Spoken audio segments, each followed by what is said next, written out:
गोवा के night club में हुए अग्निकांड हादसे। कोई हादसा शुरुआती दौर में अगर है तो उसमें जितना जल्दी नियंत्रण पाया जाए तो शुरुआती दौर में किसी भी आग के लिए गिलास पानी बहुत है। विलम्ब हो जाए तो एक टैंकर कम है और विलम्ब हो जाए 2-4 टैंकर कम है। फायर की एनओसी ज़रूरी नहीं है कि आप एनओसी लीजिए, लेकिन अपने सुरक्षा के इंतजाम ज़रूर रखिए।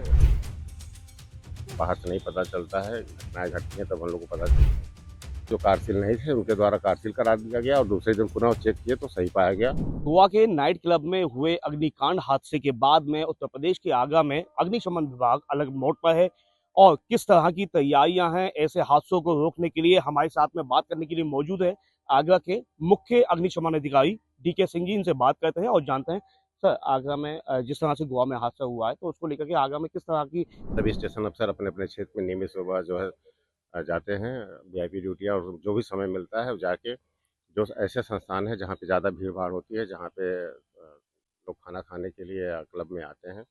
वहाँ पे सबसे ज़्यादा ज़रूरी है कि पलायन मार्ग होना चाहिए। जितने लोग वहाँ पे इकट्ठा होते हैं, क्या उनमें समुचित निकास मार्ग है कि नहीं, पर्याप्त जीने की चौड़ाई है कि नहीं, पर्याप्त संख्या है कि नहीं। सबसे ज़्यादा ज़रूरी होता है कि किसी हादसा होने पे लोग उसमें आसानी से निकल सकें, उसको पहले ध्यान में रखा जा रहा है और उनके यहाँ उपकरण लगे हैं कि नहीं, यदि लगे हैं तो कार्यशील है कि नहीं उस पे देखा जा रहा है, उनके द्वारा उसको ऑपरेट कराया जा रहा है और अगर कार्यशील हैं तो उनके जो स्टाफ है हमारी देख-रेख में उनको कैसे चलाते हैं, उनके संसाधन को उनके द्वारा चलवाया जा रहा है कि जिससे उनको ये ना लगे कि बहुत कठिन है, जबकि ये बहुत आसान उपकरण है। बच्चे, महिलाएँ कोई भी चला सकता है, सिर्फ़ उनको जानकारी होनी चाहिए तो उनका आत्मबल भी इससे बढ़ेगा और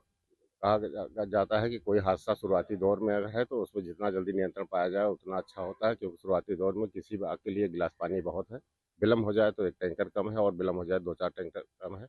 तो फायर सर्विस आने से पहले अगर उनको अपने संस्थान में उपकरण लगे होंगे और उनको ऑपरेट करने की पूरी जानकारी होगी, तो समय रहते ही उसपे वो अपने जो उनके पास संसाधन है उससे कार्रवाई करेंगे और फायर सर्विस पहुँचती है शीघ्र तो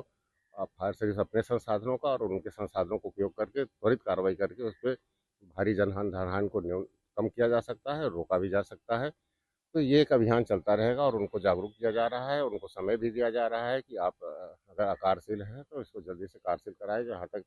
मेरी टीमें निकल रही हैं, मैं उनसे नियमित रिपोर्ट लेता हूँ, उनके द्वारा बताया गया है कि सर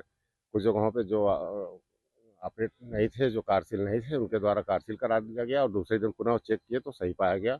और ये जब तक सही नहीं हो जाता है, ये व्यवस्थाएँ चलती रहेंगी, ये अभियान चलता रहेगा। आगरा जैसे एक बड़ा पर्यटन नगरी है और बड़ी संख्या में यहाँ पर होटल्स और रेस्टोरेंट संचालित हैं और एक मेडिकल हब भी है तो बड़ी संख्या में अस्पताल भी संचालित हैं। तो क्या ताजमहल के आसपास भी कुछ विशेष अभियान चलाने की कुछ कार्य है? नहीं, तो पूरे शहर में चल रहा है, सभी स्टेशन अफ़सर अपने-अपने क्षेत्र में चलते हैं और मैं भी उनके साथ जाता हूँ, जहाँ बड़े संस्थान हैं उनके साथ भी और ये सभी अपने-अपने क्षेत्र में सबको देखना है और सब नियमित मुझे रिपोर्ट देते हैं और ये सूचनाएँ नियमित जो है कि मुख्यालय और जनपद में भेजी भी जा रही हैं और ये अभियान चलता रहेगा कि सबसे आसान है कि जो उपकरण उनके लगे हैं, उनको चलाना आता है कि नहीं, ये भी बहुत ज़रूरी है और लगे हैं तो वो कार्यशील है कि नहीं, उनको जानकारी नहीं है, कैसे उसको देखा जाए कि बहुत पहले के लगे हैं, तो वो उनको ये भी बताया जा रहा है कि कैसे चेक किया जा सकता है, कैसे उसको देखा जा सकता है कि वर्किंग में है कि नॉन वर्किंग में है। तो अब इससे काफ़ी उनको भी जागरूक हो जाएँगे तो विभाग और ये सब मिल के उसको ये होगा कि कम से कम जनहानि होने पाए और त्वरित कार्रवाई हो। और कुछ देखा जाता है कि जो घनी आबादी है, बस्ती है, वहाँ पे ही छोटी-छोटी जूते की फैक्ट्रियाँ भी संचालित हैं, जिनके पास में इस तरह के उपकरण नहीं है, तो उनके ऊपर क्या कुछ कार्रवाई की जाए? ये देखिए आगरा में ये पूरे घरों-घरों में यहाँ पे कुटीर उद्योग के रूप में हर घरों में